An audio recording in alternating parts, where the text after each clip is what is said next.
action. Well guys, welcome back to Brett and Tony Travels. We've got another big trip planned. Tony will put the map up here somewhere. I don't know how you do that. So it's a pretty big trip, about 8,000 kilometres, a few legendary tracks, and we've only got 3 weeks to do it.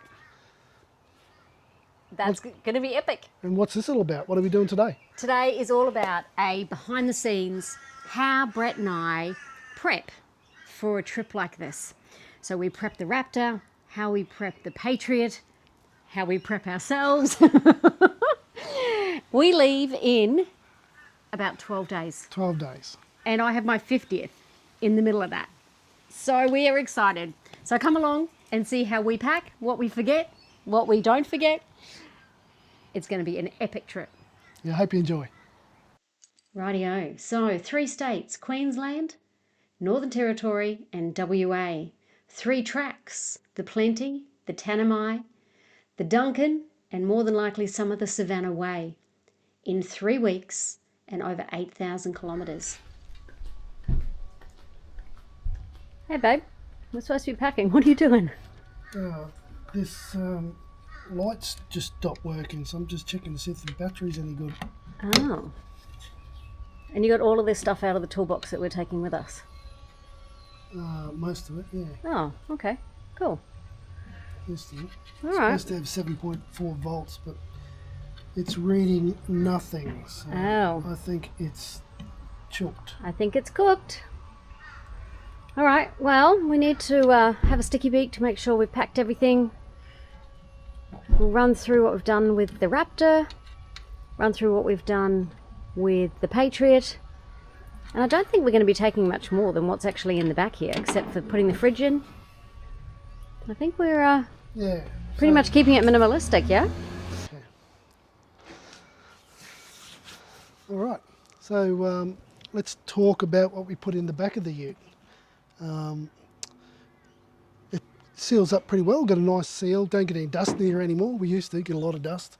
We pretty much have a small jack. We used to carry a high lift jack, but it was heavy. We never used it, and they're actually really dangerous. If you don't know what you're doing, if you're not cautious with, they can be really dangerous. So went away from that. Got this jack. It's actually out of a Chevy, so it lifts higher than the Ranger, so it's pretty good. And there's a base plate that we just keep here. You probably can't see it, but it's just kept there. Now the rest of the stuff that we put in the back of the ute is just stuff we don't really need, or we do need, but don't want to use it. So it's better to have it and not use it than need it when you don't have it, or something like that. So we have a tough tactics storage box that I keep a tarp in underneath. That's to climb around underneath the trailer or underneath the car to check on things. I keep a electric Ozito Ugga Dugga, cable ties and some ratchet straps. Just stuff that we're just handy to keep in the box. So that just goes at the back of the fridge. I'll store that at the back.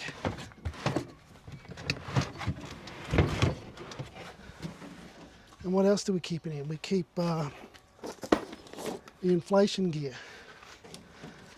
So this is Indiflate is the brand, I think, by Max Track. This is probably one of the best things we've bought. Allows us to inflate or deflate 2 tyres at once. It's quite accurate. It's got a sort of an analog gauge on it, so I hook my digital gauge up to it as well. We get some accurate inflations. So that's pretty handy. Look, we're very disciplined with our airing up and airing down. I think that's a secret to our tyres. The longevity of our tyres. Well, I don't think we've ever had a flat on any of our trips. Sorry, that's not true. We had one flat. We were looking for a camp spot one night and got staked by a bit of timber. That goes in there. And in here we keep our ARB hoses, some gloves, and I keep a temperature gun in here as well. just to check bearings, wheel bearings and stuff. And I also keep a chainsaw. Now, I used to carry a Makita chainsaw. It's a good chainsaw, really good chainsaw, but to keep it in the box I had to take the chain bar off every time. It was a bit fiddly and annoying and slow.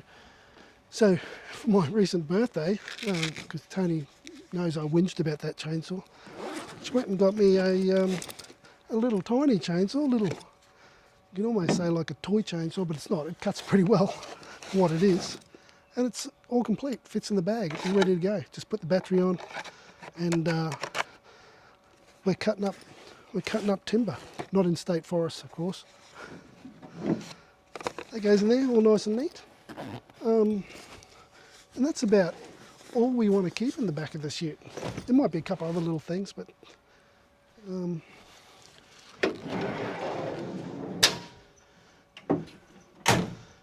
with the roll track and the new seal that I put on it, roll track seal, EGR roll track, it's dust proof. We're pretty happy with it. This is one of my little mod cons that I love that Brett's done. Hey babe, can you tell everyone what you've done in the back of our Raptor? Because it looks a little bit different. Oh, well, obviously removed the seats and then made this false floor. It's just a bit of 18 or 19 mil ply, carpeted it, so it looks pretty neat. Well, that just gives us a lot of flat packing space, doesn't it? It's really good. It's set up. It's no big ass canopy on the back for touring like everyone else has got, and it's cheap, but it works, right? So we've got the thin Baintech battery behind here, down the back there. Don't know if we can see that, but there it is. There. Anyway, slimline batteries. It's got its DC to DC charger inside, 110 amp hour. It basically just services the fridge and a few things for charging. This is just pop rip pliers. Yeah, and I've mounted the tools in here because I did want to mount them in the back somehow, but the configuration just didn't work, so I could get to it. Can you the keys are just there? Yep. Everyone knows what a toolbox looks like, but I've mounted this in here. It just carries all the tools we think we need, So the aim now is to make sure that nothing rattles, because as we know... So that's right. So I've inserted everything into a bit of foam and just scrap packing that laying around. I've just put some carpet on top of the tools up here, and it doesn't rattle. It worked out really well. I've got it fixed down with turnbuckles either side, and it's solid. It's in there solid. So. What about some of the spares that we're taking? I can see that you've got the air filter there. The air filter, and I've got a fuel filter. I'm pretty sure I bought a fuel filter, so I need to find that. Okay. And then you've done a really cool little mod over here too. Oh yeah, so this is the charging station for the drone and the chainsaw battery. This is just the protection. This is Global Sat. So Tony's company and worked with Global Sat to design a Starlink mini holder, magnetic holder, goes on top of your vehicles. It's ADR approved. It's been rated to be stable at 300 kilometres an hour. So it magnets to the top of the roof. Magnetics to the top of the roof. Actually, I'll show you. I mean, what this is a remote switch. So there's a key fob, which is in the front here. Comes with this key fob, and when you want to turn your Starlink on, if I press this, you'll hear a slight click. Well, maybe you didn't, but anyway, it was already on. So, hear a slight click. Yep. That's turning the Starlink on. So, if we're lying in bed in the camper at night and we're finished watching YouTube, and we go, oh, we'll turn the Starlink off, then we just hit that and it turns off remotely. Turns off, doesn't drain the battery. And also, as we all know that have mini Starlink or any Starlink, you get to go out a 30-40 metre range, is that right? I think they said 60 metre range, but regardless, it's still plenty to reach your caravan or your camper trailer, or just if you're sitting around the fire, we're going to have Starlink. Perfect. I'll just quickly grab the Starlink and I'll show you what it looks like. Okay, so this is what I've done. We've hardwired this into the auxiliary battery in the back of the ute. This is the cabling, comes up through the floor, and these are magnetic clamps, I suppose. Climb on up, baby. So this is for the cabling. It's a Deutsch plug, just goes into a cap like that. Down to here, and I'll get the. I like those magnetic clips, they're great. Oh, they're fantastic. Now, Leroy did say to me, because these magnets are pretty strong, he said put it down at the front. So I'll plug it in, so you plug it in here. That's it. He said put it down at the front. And he said don't get your fingers underneath, which I have. That's it. Right, so that just sits there nicely while we drive along. Yep. And away we go. So the alternative, obviously, that people are going to have is one on their rack, right? So they can fix it to the rack. That's another alternative. For us, because we're not full-time travelling, we decided to go for this magnetic mount because it means if we do pull into a town that we are staying or grocery shopping, and we actually can just disconnect like Brett's just done, remove it and throw it in the back of the car. Throw it in the back of the car. And so it's just a bit of a safety measure, but also, again, when we're home and we're not travelling, we don't have to have it connected. Brett just basically disarms it like he is now. Unplugs it. Or unplugs it, magnetics it back up to underneath this. Onto the rack, and it's out of sight, out of mind. No. So that is our Starlink setup. Perfect. Thanks, babe. No worries. So before we get into the camper, let's tell them what else you've done to prep us. Because look, as we know, the Raptors are built for a bit of fun, but not for long range touring. So what else did we do, babe? Well, we deleted the, I think it was an 80 litre standard fuel tank and got a Brown Davis installed. Those guys did a fantastic job. Was it plug and play? Or do we have to move stuff? It essentially was, except it's called Ford scan or something, the technical jargon, I don't really know what it is, but it was reading that we still had an 80 litre tank in the car, so it had to be calibrated, which was really clever exercise in itself. So we went from 80 litres to how many litres with the long range tank? I think it's 140. Okay, 140 litres. So we were getting what, like 700? No, I think maybe 5 or 6, or maybe 600 kilometres out of that other tank. Okay. Since it was calibrated, it's saying the DTE, the distance to empty, is now 1,600 kilometres. So wow, that'll be interesting to test. But anyway, it's much more fuel, saves us having to carry loose jerry cans, although I did put a jerry can holder on. Now we've done a walk around of the Raptor and everything that we've done for the Raptor, I thought I'd do a quick walk around of our home away from home, being our Patriot X1 Grand Tourer. We've had it since 2018 and it has not missed a beat. We are absolutely in love with it. So I will take you for a bit of a walk around, show you what we pack. We are very, very light with the amount of equipment that we pack. And one example of that is how many cups we actually carry. So let me show you around our home away from home. Rightio. So starting in the kitchen, as I was saying, we are very, very minimal with what we take. In fact, we only have 2 cups.